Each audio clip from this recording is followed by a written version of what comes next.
In this video, I'm going to show you how to replace the battery of your key fob on your 2011 to 2014 Hyundai Sonata.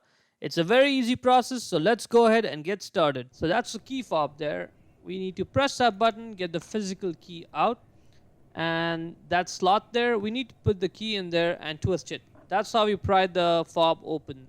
Okay, so put the key in the slot there and twist it, and that should pry the cover open. Now the trick to doing this easily is you need to hold the fob with your other hand, and you just need to hold it. Okay, you don't want to press it down too hard because that just defeats the purpose. So you just need to hold on to the fob in a way that it gives it enough support that it doesn't flop over when you're trying to pry it open.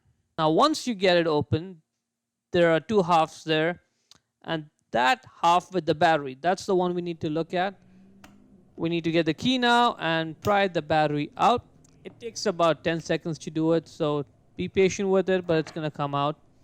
Now that's the battery out right there. It's possible that when you're trying to pry the battery out, the metal clip over there, it may come out as well, and that's okay. It's not a big problem. Push it back in its place just the way I'm doing it in the video over here.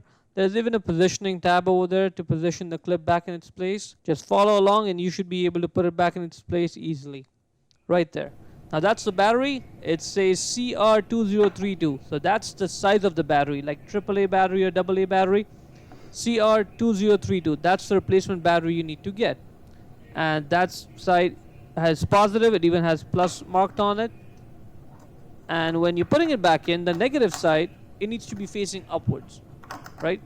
So get the battery, push it against that metal clip there first, and then push it down. Done. Now we need to get the other half and put them back together. It's all about just aligning them back now and then pressing them together.